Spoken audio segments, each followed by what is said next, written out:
CM Hemanta Biswa Sharma का दावा, अगर हमें 400 सीटें मिली तो मथुरा में कृष्ण जन्मभूमि मंदिर और ज्ञानवापी की जगह बाबा विश्वनाथ का मंदिर बनेगा। सीएम हेमंता ने कहा, अगर कांग्रेसियों को बता दूं कि हमें 400 सीट क्यों चाहिए तो उन्हें आईसीयू में भर्ती होना पड़ेगा। सीएम हेमंता की लोगों से अपील, हमें सीट देते रहिए और हम मुगलों के कारनामों को साफ करते रहेंगे। दिल्ली में प्रचार के दौरान सीएम हेमंता ने पीओके का जिक्र किया, कहा अगर 400 सीट मिलेगी तो पीओके भी भारत का होगा। सीएम हेमंता का आरोप, कहा कांग्रेस एससी एसटी और ओबीसी का आरक्षण खत्म कर मुसलमानों को देगी। राम मंदिर के शुद्धिकरण वाले कांग्रेस नेता के बयान पर हेमंता ने सोनिया पर साधा निशाना, पूछा एक क्रिश्चियन महिला हिंदू मंदिर का शुद्धिकरण कैसे करेंगी। पीएम मोदी का आज मिशन महाराष्ट्र, उत्तर पूर्व मुंबई में मिहिर कोटेचा के लिए रोड शो करेंगे। पीएम मोदी घाटकोपर के श्रेय सिनेमा से गांधी मार्केट तक 2.5 किलोमीटर लंबा रोड शो करेंगे। पीएम आज दोपहर 3 बजे नासिक में करेंगे जनसभा, जबकि शाम 5 बजे कल्याण में वोट की अपील करेंगे। पीएम मोदी इंडिया टीवी को दिया इमोशनल इंटरव्यू, बोले मां गंगा ने मुझे गोद लिया है। पीएम मोदी का विरोधियों को सॉलिड जवाब, कहा मेरे जन्म से पहले से ही मुझसे नफरत करते हैं, उन्होंने परिवार के बाहर की दुनिया नहीं देखी। पीएम मोदी ने कांग्रेस को संविधान का सबसे बड़ा दुश्मन बताया, कहा नेहरू इंदिरा राजीव ने संविधान से खिलवाड़ किया। राहुल गांधी पर बरसे पीएम मोदी, कहा वो चुने हुए प्रधानमंत्री को तानाशाह कहते हैं, राहुल मुझे नहीं देश की जनता को गाली देते हैं। वाराणसी में पीएम ने बीजेपी कार्यकर्ताओं के साथ बैठक की, कहा मतदान को उत्सव की तरह मनाएं। पीएम मोदी ने झारखंड के कोडरमा में किया रोड शो, भ्रष्टाचार पर विपक्ष को घेरा, कहा चोरों को चैन की नींद सोने नहीं दूंगा। कांग्रेस की कमजोर सरकारों ने देश को नक्सलवाद की आग में झोंक दिया, झारखंड से बरसे पीएम मोदी। प्रतापगढ़ में राजा भैया ने बीजेपी और सपा को दिया बड़ा झटका, लोकसभा चुनाव में न्यूट्रल रहने का फैसला किया। राजा भैया ने समर्थकों से कहा कि जहां मन हो वहां वोट करें, बीजेपी या सपा को समर्थन देने की बात नहीं की। जौनपुर के बाहुबली नेता धनंजय सिंह ने बीजेपी के समर्थन का ऐलान किया, कहा प्रदेश में अच्छी सरकार चल रही है। धनंजय सिंह के मंच से लगे जय श्री राम के नारे, कहा सरकार जब झूठे मुकदमे लगाएगी तो उससे लड़ाई होगी। शिवराज सिंह चौहान का अरविंद केजरीवाल पर तंज, कहा अरविंद केजरीवाल अब केजरी भ्रष्टाचार वॉल है। शिवराज सिंह चौहान ने केजरीवाल को बताया करप्शन की दीवार, कहा जहां भी उनकी पार्टी जीतती है वो भ्रष्टाचार करते हैं।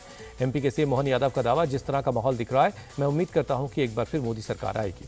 दिल्ली में प्रचार के दौरान मोहन यादव ने किया दावा, दिल्ली और एमपी की सभी सीटें बीजेपी जीतेगी। अरविंद केजरीवाल आज लखनऊ में करेंगे प्रचार, सपा के उम्मीदवार के लिए वोट की अपील करेंगे। सीएम योगी की आज महोबा, जालौन और हमीरपुर में जनसभाएं, झांसी में रोड शो कर मांगेंगे जनता का समर्थन। अमेठी में प्रियंका गांधी ने केएल शर्मा के लिए कैंपेन की, कहा स्मृति ईरानी ने विकास पर ध्यान नहीं दिया, उनका मकसद सिर्फ राहुल गांधी को हराना था। प्रियंका गांधी ने कहा बीजेपी को आपके दुख दर्द से मतलब नहीं है, सिर्फ धर्म को खतरे में दिखाएंगे। प्रियंका गांधी बोली, पीएम का कुर्ता हमेशा सफेद दिखता है क्योंकि वो कभी गरीबों और किसानों के पास नहीं गए। प्रियंका को सीएम योगी ने दिया जवाब, कहा स्मृति ईरानी ने 5 साल में इतना काम किया जितना गांधी परिवार के सारे सांसदों ने भी नहीं किया। अमेठी में सीएम योगी ने पीएम की तारीफ की, 10 साल में काशी की तस्वीर बदल गई। गांधी परिवार को बीजेपी उम्मीदवार दिनेश प्रताप सिंह ने बताया नकली, कहा ये सिर्फ वोट के चक्कर में लगे रहते हैं। अमेठी में जेपी नड्डा ने की जनसभा, कहा बदलते भारत को मजबूत करने के लिए स्मृति ईरानी की जीत जरूरी है। मल्लिकार्जुन खड़गे आज रायबरेली और अमेठी में करेंगे प्रचार, राहुल गांधी और केएल शर्मा के समर्थन में वोट मांगेंगे। महाराजगंज में खड़गे ने कहा मोदी की डबल इंजन की सरकार का एक इंजन फेल हो चुका है, दूसरा पटरी से उतर गया है। इस बार मोदी की नहीं इंडिया गठबंधन की बनेगी सरकार, मल्लिकार्जुन खड़गे का दावा। राहुल गांधी आज ओडिशा में करेंगे प्रचार, बालंगीर में दोपहर 12 बजे एक जनसभा को संबोधित करेंगे। गृहमंत्री अमित शाह आज पश्चिम बंगाल के हुगली और ओडिशा के गंजम में करेंगे जनसभा, कटक में करेंगे रोड शो। जेपी नड्डा का बिहार, बंगाल और ओडिशा में तूफानी प्रचार, पूर्वी चंपारण, मुर्शिदाबाद, बांकुड़ा और भुवनेश्वर में करेंगे जनसभा। सपा प्रमुख अखिलेश यादव का आज अयोध्या में चुनाव प्रचार, दुल्लापुर मैदान में करेंगे जनसभा को संबोधित। मंडी में कंगना रनौत की जनसभा में उमड़ी लोगों की भीड़, कंगना ने लोगों से वोट की अपील की। पीएम मोदी की गारंटी पर सीएम ममता बनर्जी ने उठाया सवाल, कहा न 15 लाख रुपए आए न नौकरियां मिली। सीएम ममता का दावा, इंडिया अलायंस जीतेगा 315 सीटें, बीजेपी 200 का आंकड़ा भी पार नहीं कर पाएगी। इंडिया अलायंस में विभाजन की सबसे बड़ी वजह ममता बनर्जी, अधीर रंजन चौधरी का निशाना।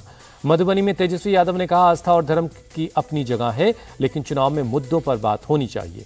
पीएम के नामांकन में सीएम नीतीश के शामिल नहीं होने पर तेजस्वी ने कसा तंज, कहा चाचा का पूरा समर्थन है, बीजेपी सरकार को करेंगे बेदखल। सच बोलने के लिए एफआईआर जैसा मेडल मिला, केस दर्ज होने पर बोली बीजेपी उम्मीदवार माधवी लता। विधानसभा चुनाव के लिए नेशनल कॉन्फ्रेंस तैयार, फारूक अब्दुल्ला बोले एक देश एक चुनाव जेएनके में क्यों नहीं किए गए।